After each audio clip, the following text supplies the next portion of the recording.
ये भी चलो ना।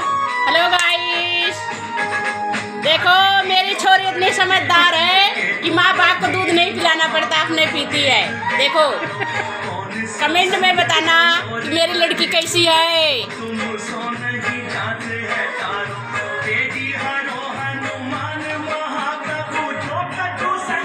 देखो देखो माँ बाप को नहीं टेंशन है, हाँ अपने दूध पी लेती है। कमेंट में बताओ कैसी है मेरी लड़की।